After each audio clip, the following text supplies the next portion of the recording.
महाराणा सांगा की आखिरी जंग, बलिदान, वीरता और मेवाड़ का संघर्ष।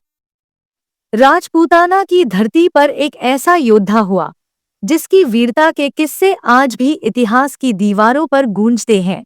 महाराणा सांगा एक ऐसा राजा जिसने अपने शरीर पर 80 तलवारों के घाव झेले, एक हाथ और एक टांग गंवा दी, लेकिन कभी झुका नहीं।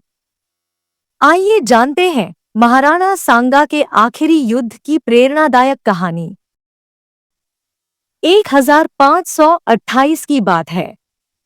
इरिच, मध्य प्रदेश के मैदान में महाराणा सांगा ने बाबर से अंतिम युद्ध लड़ा। हालांकि वो घायल अवस्था में थे, फिर भी उन्हें जैसे ही होश आया, उन्होंने रणभूमि की ओर रुख किया। सांगा ने अपने सरदारों और सैनिकों को पत्र लिखकर युद्धभूमि में उपस्थित होने का आदेश दिया। उनके अद्भुत साहस को देखकर सेनापति भी दंग रह गए। लेकिन जब हालात बिगड़ने लगे और यह समझ आया कि इस बार हार का मतलब होगा मेवाड़ का विनाश, तो उनके साथियों ने भारी मन से उन्हें विष देकर बलिदान देना तय किया।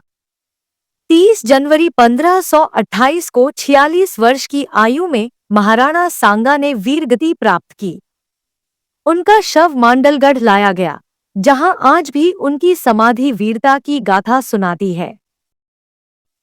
महाराणा सांगा केवल एक योद्धा ही नहीं, बल्कि हिंदू साम्राज्य के आखिरी महान रक्षक थे।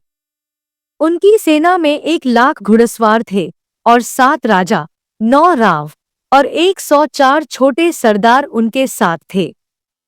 बाबर ने भी अपने लेखों में सांगा की वीरता को स्वीकार किया। उन्होंने लिखा कि सांगा की ताकत 10 करोड़ की आय पर आधारित थी और उन्होंने भारत से विदेशियों को खदेड़ने के लिए सभी राजपूत जातियों को एकजुट किया था। सांगा को इतिहास में अंतिम भारतीय हिंदू सम्राट कहा जाता है। यहाँ तक कि उन्हें सिपाही का अंश भी कहा गया। उनकी बहादुरी इतनी थी कि महमूद खिलजी की गिरफ्तारी के बाद उन्होंने कारण हरिदास को चित्तौड़ का संपूर्ण राज्य दे दिया। हालांकि हरिदास ने राज्य नहीं लिया, लेकिन सांगा के उदार और राष्ट्रभक्त स्वभाव को सबने सराहा। सांगा की मृत्यु के बाद मेवाड़ राजनीतिक अस्थिरता में फंस गया। अगले 10 साल में 3 शासक आए: रतन सिंह 1528 से 1531, विक्रमादित्य 1531 से 1536, बनवीर 1536 से 1540। इतना ही नहीं, राणा रतन सिंह और सूरजमल हाड़ा अहेरिया उत्सव खेलते हुए आपस में लड़ पड़े और दोनों मारे गए।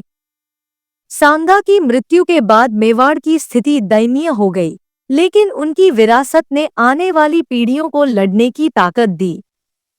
महाराणा सांगा की कहानी सिर्फ इतिहास की किताबों तक सीमित नहीं है, वो भारत की आत्मा का हिस्सा है। उनका बलिदान, उनकी वीरता और उनका अदम्य साहस हमें आज भी सिखाता है कि अपने देश और संस्कृति की रक्षा के लिए किसी भी हद तक जाया जा सकता है। अगर आपको ये कहानी प्रेरणादायक लगी, तो वीडियो को लाइक करें, कमेंट करें और चैनल को सब्सक्राइब करें। ऐसे ही और ऐतिहासिक किस्सों के लिए जुड़े रहिए।